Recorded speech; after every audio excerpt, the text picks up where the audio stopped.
A classmate in my MSW posted this link, or a link to it, on Facebook, and just some really, really disgusting, deplorable people at this Capitol building insurrection that they tried to instigate for Supreme Leader Trump. And this is from the Jewish Telegraph Agency. I'll link the article, and the title is Neo-Nazis, QAnon, and Camp Auschwitz, a guide to the hate symbols and signs on display at the Capitol riots. QAnon's, not sure what the 1972 pertains to.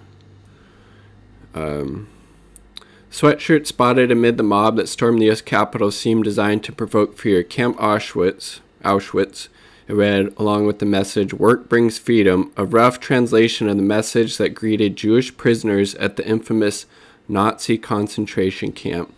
The back of the shirt said staff. I mean, Jesus Christ. These people have no fucking shame in their white supremacy, their white nationalism, their hugely reactionary, disgusting, and deplorable views. A photo of the man wearing the sweatshirt was just one of the images of hateful symbols that have circulated from the mob, whose violence led to 4 deaths and wreaked havoc on Congress. Confederate flags and nooses were among the overt hate signs that the insurrection brought into the Capitol. QAnon slogans, which is like that whole, I don't know, child rape conspiracy thing or whatever, right? Never really got super deep into it, frankly. But conspiracy theory, which is laced with anti-Semitism, QAnon, which began in 2017, has gained millions of adherents, falsely alleged that an elite cabal of pedophiles, run by Democrats, is plotting to harvest the blood of children and take down Trump. Trump has praised the movement and espoused its baseless ideas. Of course he did. There's that sweatshirt again. Q represents the purported high-ranking government official who shares inside information with QAnon followers through their cryptic posts on fringe websites. QAnon followers often wear t-shirts emblazoned with the large, huge Q, and several of them were part of the Capitol mob. Trust the plan.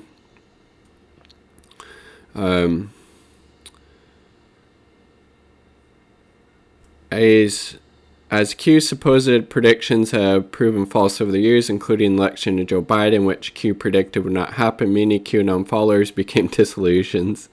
Others told them to trust the plan, there's that sweatshirt there, and place their faith in QAnon theories. The phase has become one of the conspiracy theory slogans, to trust the plan. Save the children.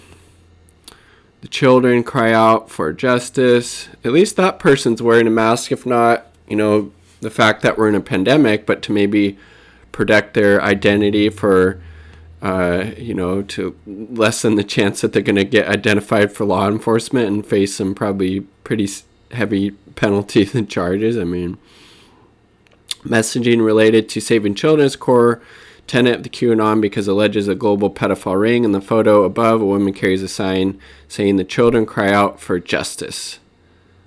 And then there's something QAnon believes it has to do with like George Soros or something.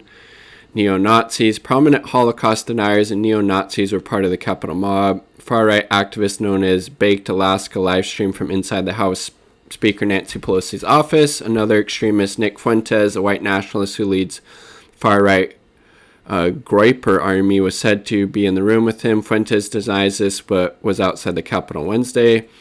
The neo-Nazi group NSC 131 also joined the insurrection, according to reports to reporter Hillary Sargent.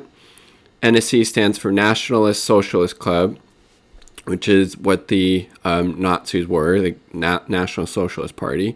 Obviously, it had nothing to do with socialism. They were fascist, completely, controlled by corporate interests, which is a huge part of fascism, corporatism. Has small regional chapters in the U.S. and abroad. The 131 division is from New England. There you go. National Socialist Club, neo-Nazis. Wow. That's disgusting. In the video, one participant can be seen brandishing a flag with what some Twitter users identify as a swastika, though it isn't entirely clear. There's the Confederate flag. Other flags on display were also associated with long histories of white supremacy. At least one protester carried a Confederate battle flag into the Capitol building. Meanwhile, nooses, a prominent symbol of racist violence, were placed outside. In one instance, after members of the mob started destroying camera equipment from the Associated Press, they made a noose out of the cords, according to BuzzFeed News reporter Paul McLeod. There it is. Wow. Anti-government militia symbols, 3%ers, a lot of Trump flags. Flags bearing the phrase, "When tyranny becomes law, rebellion becomes duty," version of the quote dubiously attributed to Thomas Jefferson, and the Roman numeral 3 also were seen. 3 is a logo of the 3%ers, also known as 3% militia, an anti-government militia founded in response to the election of President Obama. The ADL, Anti-Defamation League, defines the 3%ers as extremists who are part of the militia movement. Don't try to me, folks. Another symbol favored by militias is a coiled snake above the phrase "Don't try to me," known as the Gadsden flag, which symbolizes support for gun rights and individual liberties. Nothing wrong with gun rights or individual liberties. I support that, but obviously not exactly fighting for that by trying to overturn the election that Joe Biden won. Symbol emblazoned on a flag has been used as well by the Boogaloo Boys, a loose affiliate of anti-government militias that comes armed to protest. They're known to wear Hawaiian shirts, not as yet seen at the march, or camouflage, which was very much on display. Looks like you got some mace or bear mace there directed towards, I'm assuming, the authorities. The Boogaloo movement, which aspires to start a second civil war, gained prominence last year when its members showed up to anti-lockdown protests and racial justice marches. At least one man wearing a shirt advocating for a civil war presents at the Capitol, though it's unclear if he was an adherent of the Boogaloo Boys. The Oath Keepers, an anti-government group like the 3%ers, according to the ADL, were in D.C. at a similar protest in Arizona on Wednesday. Other far-right symbols, Proud Boys, another white supremacist, white nationalist hate group. At least they're wearing their masks there. That's good for them.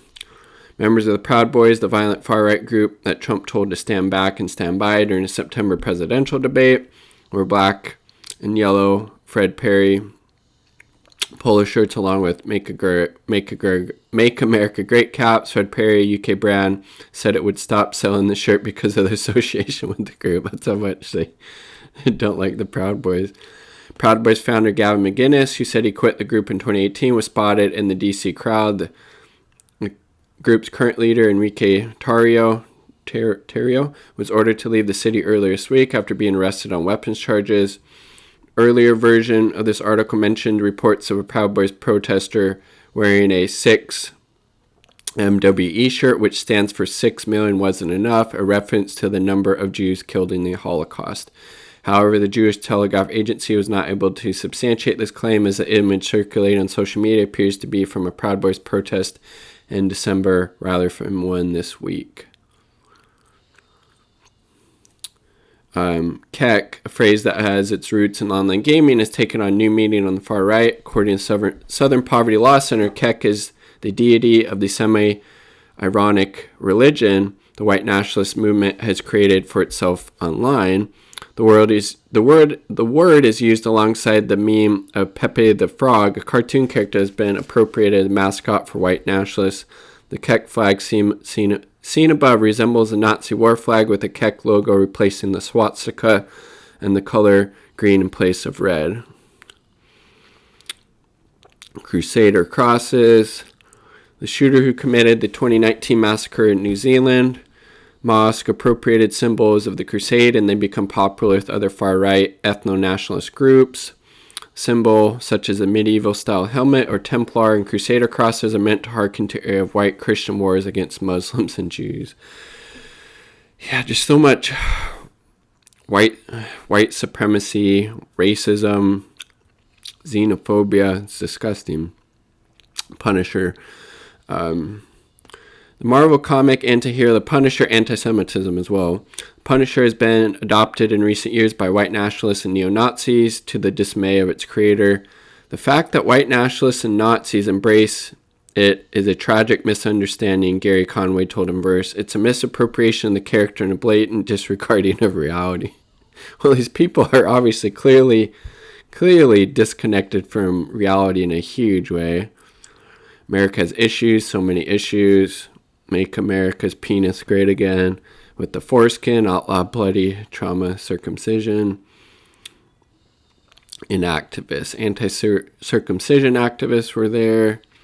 I mean, just the who's who of some really just nut job, wacko, hateful, disgusting people. But unfortunately, I fear this type of movement will keep gaining steam if the material conditions of the people, of the working people, continue to deteriorate. Now, I'm not saying I think a good chunk of the people that were at this Capitol protest were probably not lower class or working class folks, but I know the person that was taking pictures inside Nancy Pelosi's office actually owned some type of business. I feel like a lot of these people are kind of petty bourgeoisie type folks, small business owners who are able to take several days, if not a week, to go spend time at the Capitol, pay for hotels, maybe pay for rental cars, the food, all this other stuff.